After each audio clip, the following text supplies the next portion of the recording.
Hello everyone, मी पल्लवी पवार. माझ्या चॅनलवरती पेजवरती तुमच्या सगळ्यांचं स्वागत आहे. व्हिडिओ बनवायला टाईम नाही मिळत. आपले व्यवसाय एक एक करून वाढत जात आहेत. सो वाढून दे, कारण की असेच जर व्यवसाय वाढत चालले तर आपली प्रगती होणार आहे. आणि जर प्रगती आपली एकाची जरी झाली तरी त्याच्या थ्रू आपण 10 जणांची प्रगती करण्याचा निर्णय घेतलेला आहे. सो वेळ मिळत नाही आहे, पण तुमच्यासाठी खास थोडाफार मी वेळ काढते. आजचा व्हिडिओ व्यवसायाबाबतीत आता सध्या माझ्याकडे घरी कंदील पॅकिंगचं चाललं आहे. तो मी व्हिडिओ टाकेल, कारण की आत्ता जस्ट माझ्या मांडीवरती सम्राट झोपलेला आहे, छोटं बाळ माझं झोपलेलं आहे. मला उठायला जमणार नाही आहे, म्हणून म्हटलं सर झोपला होता, रिकामा वेळ होता, कारण की माझं एक 4:30 वाजता मीटिंग आहे. पण त्याआधी वेळ फुकट घालवणं हे मला मान्य नसतं, म्हणून म्हटलं चला एक व्हिडिओ बनवूया. तर असंच विषय म्हणजे एक मनात निघालं होतं की महिला सक्षमीकरण जे आहे, आपण बोलतो की महिला सक्षमीकरण एक्झॅक्टली काय आहे मला हे अद्याप समजलेलं नाही आहे. कारण की कुठे महिला सक्षम झाल्या आहेत असं कोणाला वाटते की महिला सक्षम झाल्या आहेत. आज जर तुम्ही बघितलात मुंबईच्या शहरात, गाव तर राहिलं बाजूला, गावाला तर मला कुठेतरी वाटतं की त्या महिला सक्षम झाल्या असतील. मुंबईच्या शहरात ज्या मोजक्याच महिला ज्या जॉब करतात, नोकरी करतात, त्यांना जर तुम्ही सोडलात तर त्याच्यामध्ये समजा 100%मध्ये 50% महिला जर जॉब करत असतील, नोकरी करत असतील, तर 50% महिला या घरातच असतात. बरं, त्यांना विचारलं की तुम्हाला काय करणे, म्हणजे एक मागचाच गेल्या आठवड्यातलाच एक विषय होता की माझ्या बचत गटा थ्रू रजिस्ट्रेशन थोडंसं लेट झालं होतं एका बचत गटाचं. तर त्या ताईंचा मला कॉल आला होता की मॅडम रजिस्ट्रेशनचं काय झालं. तर मी म्हटलं रजिस्ट्रेशन ज्या बघतात त्यांच्याकडे मी तुमची फाईल दिली तर होऊन जाईल. तर मी म्हटलं रजिस्ट्रेशनची एवढी तुम्हाला काय घाई आहे, तुमचं बचत गट चालू झालं ना, तुम्ही काम स्टार्ट करा. तर त्या सडनली अशा मला बोलल्या की काम आम्हाला करायला वेळ नाही मिळत, 2 मुलं आहेत, त्याचं शब्द सांगतो की तुम्हाला, त्या बोलतात स्पेस नाही मिळत आम्हाला. मी म्हटलं का बरं. बोलतात नाही 2 मुलं आहेत, त्यांना शाळेत सोडावं लागतं, त्यांना शाळेतून आणावं लागतं. म्हटलं अच्छा. घरातलं पण सांभाळावं लागतं. तर म्हटलं घरात किती जण आहात तुम्ही. तर नाही 2 मुलं आहेत आणि मिस्टर असतात, मग सकाळी जॉबला जातात. तर म्हटलं ठीक आहे. म्हटलं मॅडम मला पण 2 मुलं आहेत, एक 2 वर्षाचं बाळ आहे आणि एक 9 वर्षाची मुलगी आहे. सो मी आज तुमचं बचत गट वगैरे खोलून द्यायची कामं करते. मी थोडंफार पॉलिटिक्समध्ये थोडीफार कुठेतरी ॲक्टिव्ह आहे आणि त्याच्या व्यतिरिक्त मला सोशल वर्क करायला आवडतं. त्याच्या व्यतिरिक्त पण म्हटलं माझ्या घरात 2-3 व्यवसाय चालू आहेत. आज माझ्याकडे टिफिन सर्व्हिस आहे जी बऱ्यापैकी चालू आहे. त्यात माझ्याकडे महिलांसाठी मी जी कामं करते त्याच्यामध्ये कंदील पॅकिंग, स्टोन लावणे, एक आपलं मास्क असतं त्याच्या लेसचं आहे. मी व्हिडिओज टाकलेत माझ्या चॅनलवरती.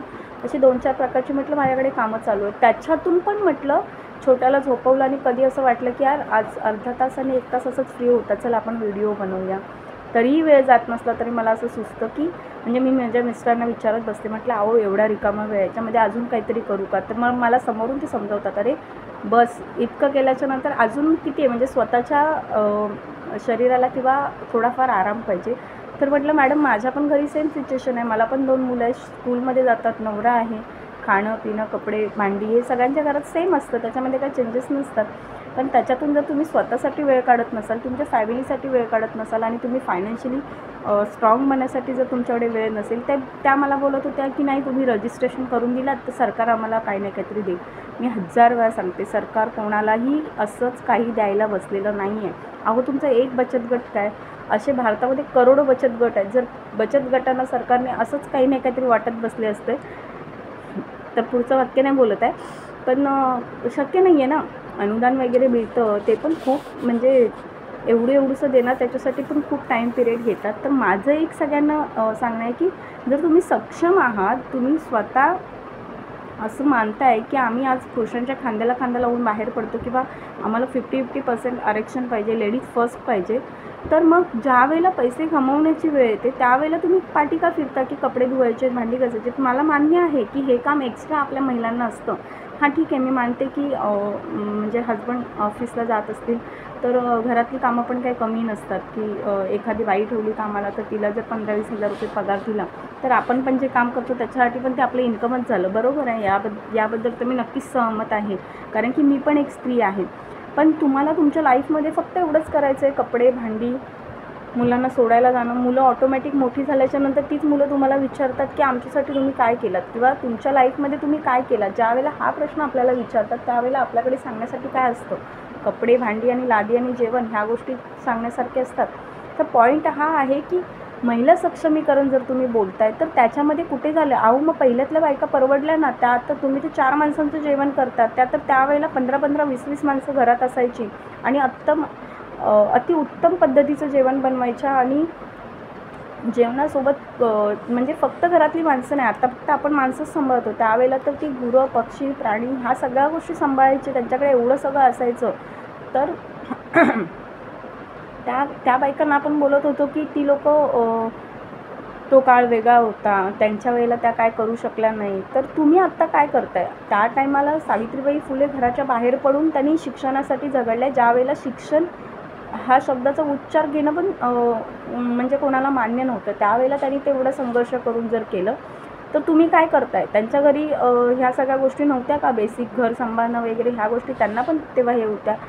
आणि मला सांगा, तुम्ही बोलताय की काही बायकांचे मी रिझन ऐकते की घराच्या बाहेर पडायचं कसं, सेफ फील होत नाही, भीती वाटते. आता हल्ली दुनियेत काय चाललं आहे हे ठीक आहे, मान्य गोष्ट आहे, दुनियेत काय चाललं आहे ठीक आहे, XYZ जे काय चाललं आहे ते चाललं आहे, त्याच्यावरती ज्याच्यावर जे संस्कार आहेत किंवा ज्याला ज्या गोष्टी होतात त्या होतच राहणार. पण त्याच्यावरती तुम्ही त्याच्या मागे लपून तुम्ही स्वतःचा कमीपणा दाखवण्यासाठी तो आधार घेऊ नका की ते चाललं आहे म्हणून आम्ही बाहेर पडत नाही आहोत. अहो जर तुमच्या चपलेमध्ये जर ताकद असेल आणि नजरेमध्ये जर ती धमक असेल तर कोणीच तुमच्यासमोर येऊ शकत नाही. आज जे बाहेर चाललं आहे त्याच्या मागे काही नाही काहीतरी रिझन आहे आणि त्याच गोष्टींमुळे ते होते. उठसूट रस्त्याला कुठल्याही जाणाऱ्या बाईला कोणी विनाकारण उचलून घेत नाही, त्याच्यामागे काहीतरी रिझन असतात. असं तुम्ही बोलताय की तुम्ही घरात राहून काय सेफ आहात.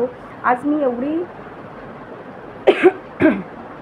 उदाहरणं ऐकते की घरात बायका राहतात, मुलं एकदा शाळेत गेली काही झाली तर हातात मोबाईल असतो, मोबाईलवरती काय टाईमपास करून करता हो. आता अशा न्यूज ऐकायला येतात की महिला 2-3 मुलं असून एक्स्ट्रा अफेअरमध्ये पडलेल्या असतात. आता ते एक्स्ट्रा अफेअर पण असं असतं की ते ऑनलाईन असतं, त्याला ऑफलाईन आपण बघत नाही, त्याच्यासाठी आपला एवढा चांगला चाललेला संसार असतो तो बुडवून टाकतो. मग तुम्ही जर स्वतःला ऑनलाईन म्हणजे स्वतःच्या घरी सेफ ठेवू शकत नाही तर बाहेर गेल्याच्यानंतर ऑब्व्हियसली बघणाऱ्यांच्या नजरा कितीही नजरेने बघून दे, पण तुमच्यामध्ये तेवढी धमक पाहिजे की त्या नजरांना फेस करून तुम्हाला जे टार्गेट गाठायचं आहे, ज्याच्यासाठी तुम्ही घरातून बाहेर पडला ते तुम्हाला करता आलं पाहिजे. याला महिला सक्षमीकरण बोलतात. पण आमचं कुठे काय, म्हणजे आम्हाला कुणी बघितलं तर आमच्या मनात तेच येणार की हा तो वाईट नजरेने बघतोय. काय संबंध आहे की समोरचा व्यक्ती हा तुमच्याकडे वाईट नजरेनेच बघेल. कधी कधी कोणाची नजर चांगलीही असते आणि आपली नजर जर चांगली असेल तर मला असं वाटतं प्रत्येकाची नजर आपल्या बाबतीत बघण्याची चांगलीच असते, कारण की ती आपण समोरच्याला पटवून द्यायची की तुमची नजर कशी आहे, त्यामुळे समोरचं त्याची नजर कशी लावायची हे ठरवतो. थोडक्यात हे बोलायचं आहे की तुमचा कमीपणा दाखवण्यासाठी तुम्ही कुठल्याही गोष्टींचा आधार घेऊ नका. आणि मुलं शाळेत सोडायचे किंवा आज तुम्ही बघाल की ज्या मोठ्या मोठ्या पदावरती महिला आहेत त्यांना काही मुलं नाही आहेत, ज्या गव्हर्नमेंट जॉब करतात त्यांना काही मुलं नाही आहेत. अहो 3-3 महिन्याची बाळं पाळणाघरमध्ये जी लोक सोडून जातात त्या आई नसतात का. पण काहीतरी स्वतःबद्दल एक जिम्मेदारी असते किंवा स्वतःचं करिअर घडवायचं असतं म्हणून प्रत्येक स्त्री लढत असते.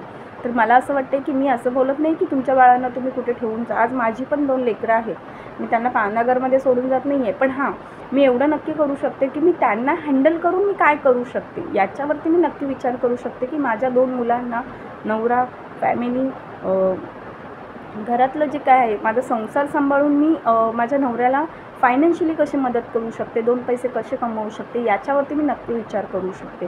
सो मला हेच सांगायचं आहे की महिला सक्षमीकरण तुम्ही बोलताय पण अद्याप या पिरियडमध्ये तरी मला असं वाटत नाही आहे की महिला सक्षमीकरण इथे आपल्या इथे तरी कुठे दिसण्यात येते सध्याच्या सिच्युएशनमध्ये. तर मला असं वाटतं प्रत्येक महिलेने आज सगळ्यांनीच काही जॉबला जाणे, सगळ्यांनीच हे करा मी बोलत नाही आहे ना. ज्याला जेवण बनवायला आवडतं तिने जेवण बनवा, जेवण पण तुम्ही विकू शकता आणि खूप लोकांना गरज आहे जेवणाची. आज मी स्वतः मेस चालू केले, मी स्वतः टिफिन चालू केले, तर मला माहिती आहे की कुठे कुठे लोकांना जेवण लागतं आहे आणि मी कशा पद्धतीने त्यांना देऊ शकते याच्यावरती मी आता जिला इमिटेशन ज्वेलरी बनवता येतात, कोणाकोणाला छान क्रिएटिव्हिटी असते त्यांच्या अंगामध्ये, कोणाला योगा येतात त्यांनी क्लासेस चालू करा, कोणाला डान्स येतात त्यांनी म्हणजे तुम्ही स्वतःचं आयुष्य जर 25 ते 30च्या टर्निंगला येऊन तुम्ही थांबवते, स्टॉप करते. म्हणजे समजा 25 ते 30 लग्न झालं, 1-2 वर्षामध्ये एक बेबी झालं, तर आपण तिथे आपलं करिअर स्टॉप करतो. म्हणजे करिअर नाही, आयुष्य स्टॉप करतो की आत्ता पुढे जगायचं काय, फक्त आणि फक्त निव्वळ टाईमपास करायचा. टाईमपास म्हणजे ज्या वेळेला सगळी कामं आवरतील, मुलं बाळं नवरा यांना काय खाणं पिणं देऊन झालं, त्यांना सांभाळलं की आयुष्यात उरलेला जो वेळ असेल तो, त्या वेळेची किंमत तुम्हाला कळली पाहिजे आणि त्या वेळेचं तुम्ही चीज करून घ्या. जास्त काय बोलत नाही, खूप काय बोलले असेल तर ठीक आहे, काही हरकत नाही, होतं केव्हा केव्हा ओघामध्ये. तर भेटूया नेक्स्ट व्हिडिओमध्ये. तोपर्यंत सगळ्यांना जय महाराष्ट्र.